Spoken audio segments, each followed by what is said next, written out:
नमस्कार, जोहार। मेरा नाम चित्तरंजन कुमार है और आप देख रहे हैं द भारत मित्र। देखिए, झारखंड का लॉ एंड ऑर्डर दोनों अलग अलग इन दिनों हो गया। लॉ अलग है, ऑर्डर अलग दिए जा रहे हैं। इसलिए झारखंड का कानून व्यवस्था चरमरा सी गई। और ये हाल के दिनों में नहीं बल्कि कई महीनों से झारखंड की स्थिति यही बनी हुई। जब राजधानी रांची में लगातार घटनाएं घट रही हो, चोरी की घटनाएं, हत्या की घटनाएं घट रही हो, तो पूरे राज्य का आप आकलन कर सकते हैं कि जहां पूरा सिस्टम बैठता हो, जहां पूरा आला कमान बैठता हो, वहां का कानून व्यवस्था जब इतनी चरमरा गई हो, तो बाकी जिलों की स्थिति क्या हो। देखिए, आप अखबार या टेलीविजन या सोशल मीडिया में आप लगातार देख रहे होंगे कि राजधानी रांची में लगातार जो है चोरी की घटनाएं घट रही, हत्याएं लगातार हो रहे हैं। वो जमीन से जुड़े मामले हो या फिर किसी भी मामले को, लेकिन हत्याएं, जो मर्डर के जो मामले हैं, घटनाएं जो बढ़े हैं, चोरी की वारदातें बढ़े। और चोरी ऐसे वैसे नहीं कि किसी का पॉकेट मार लिया हो या राह चलते किसी इंसान को चाकू अड़ाकर कोई कुछ लूट लिया हो, बल्कि चोरी पेट्रोल पंपों में किया जा रहा है, घरों में चोरी की जा रही है। इससे साफ एक सवाल उठता है कि जो पुलिस की जो पेट्रोलिंग व्यवस्था है, उस पर सवाल उठता है कि आखिर पुलिस की पेट्रोलिंग व्यवस्था राजधानी रांची में नहीं है। अब आप सोच रहे हैं कि इतना सारा स्कॉर्पियो हाल के दिनों में ही झारखंड सरकार ने जब पुलिस को सौंपा, तो आखिर वो कहाँ है, वो वाहन कहाँ है? तो देखिए, वो वाहन अक्सर आपको ऐसे इलाकों में दिखेंगे जिन जगहों पर जो है बालू और गिट्टी के वाहन जो है क्रॉस होते हैं, उन जगहों पर ही आपको ज्यादातर दिखते होंगे। अब रात में 9 बजे के बाद अगर आप अपने कार्यालय से घर की ओर जाते होंगे तो आपको एक भी पीसीआर वैन नहीं दिखता होगा। और ये सवाल भी विपक्ष भी लॉ एंड ऑर्डर पर लगातार सवाल उठा रहा है। हालांकि सरकार के जो सहयोगी दल वो जरूर इसका जवाब देते हैं कि जो घटनाएं घट रही, वो भी मानते हैं कि राज्य में जो है घटनाएं बढ़ी हैं, लेकिन इसके साथ वो एक बात को जोड़ते हुए बचाव करते हैं कि घटनाएं बढ़ी हैं, घटनाएं हो रही है, लेकिन उस पर कार्रवाई भी हो रही है।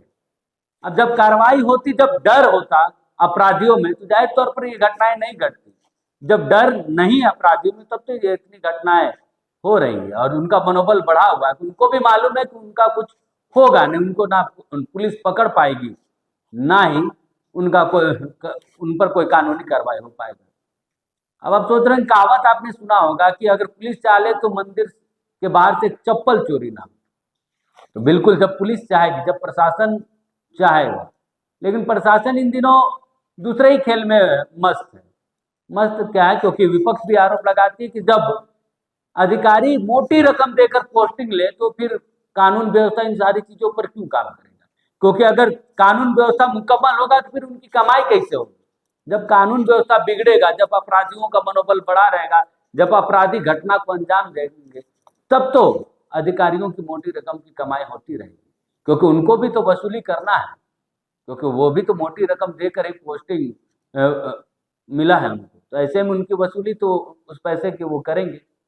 तो ये आरोप लगातार विपक्ष उठाता रहा है कि पैसे लेकर, सिर्फ विपक्ष ही नहीं बल्कि सत्ता पक्ष के भी कई पूर्व विधायक, मंत्री जो ये आरोप लगाते हैं कि सरकार में पैसे देकर पोस्टिंग किया जाता है। यही कारण है कि राज्य का कानून व्यवस्था इतना बिगड़ा हुआ है, राज्य में अपराधियों का मनोबल बढ़ा हुआ है।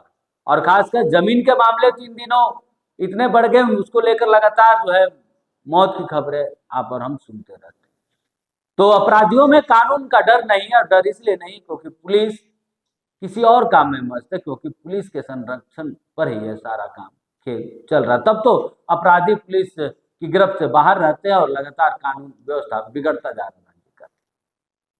कुछ बयान है कानून व्यवस्था को लेकर, आरोप प्रत्यारोप, वो भी आप सुन लीजिए और आप भी आकलन कीजिए कि झारखंड की वर्तमान स्थिति किस ओर जा रही। क्या सच में झारखंड में कानून नाम का कोई चीज इकबाल बचा है? आप भी आकलन कीजिएगा। नमस्कार, जोहार। विपक्ष भी सवाल उठा रहे हैं। विपक्ष के सवाल उठाने से नहीं होगा। देखिए, कहीं ना कहीं अगर विपक्ष अपने कार्यकाल को भी देखे और अभी के कार्यकाल को देखे तो थोड़ा लौकुना हो सकता है, लोगों को समझ नहीं आ रहा है। हकीकत यह है कि लॉ एंड ऑर्डर की स्थिति अच्छी है।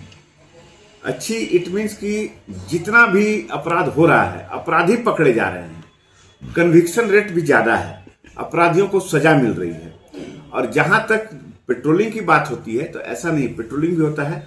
अभी कुछ दिन पहले ही जितने थानों में वाहनों की आवश्यकता थी या जो मूलभूत सुविधाओं की आवश्यकता थी, जिसकी कमी महसूस की जा रही थी, वो सभी उपलब्ध करा दिए गए हैं। आगे आने वाले दिनों में देखिएगा कि निश्चित रूप से जो अभी व्यवस्था उसमें और भी बेहतरीन सुधार होगा और झारखंड में पहले जैसी व्यवस्था नहीं रहेगी जो भाजपा सरकार के समय में हुआ करता था। अभी कम से कम अपराधी पकड़े जा रहे, तो पहले के समय में अपराधी अपराध करके और सिंगापुर और बैंकॉक और दुबई भाग जाया करते थे। ये उनके कार्यकाल में हुआ है, हमारे कार्यकाल में तो अभी तक नहीं हुआ ऐसा। देश से लेकर और झारखंड तक उठाकर इतिहास देख लीजिए, घोटालेबाज और अपराधी सारे देश से बाहर चले गए इन्हीं के कार्यकाल में, खासकर डबल इंजन की सरकार में। त्योहारों का पूरा सिलसिला है, ईद हुआ, सरहुल, रामनवमी, सभी त्योहार लाइन, सभी रामनवमी, इसके बाद भी इतना अपराध का ग्राफ बढ़ा है। बिल्कुल आप ठीक कह रहे हैं। यह झारखंड के लिए दुर्भाग्य की बात है कि सरकार का पहला काम है कि राज्य में शासन व्यवस्था, लॉ एंड ऑर्डर सही हो, लोग निर्भय होके अपना काम कर सकें, निर्भय होके सड़कों पे चल सकें। लेकिन आज झारखंड की स्थिति भयावह है। कोई आदमी सुरक्षित अपने आप को महसूस नहीं कर रहा है। आप कभी कभी आप रात में आप घूमने निकलेंगे या किसी कारण से कहीं जाएंगे तो आपको देखेंगे कि पूरा सड़क आपको खाली मिलेगा, कहीं पीसीआर आपको दिखेगा नहीं। ये सारे लोग अपने अपने काम में लगे रहते हैं, जनता से इनको कोई लेना देना नहीं है।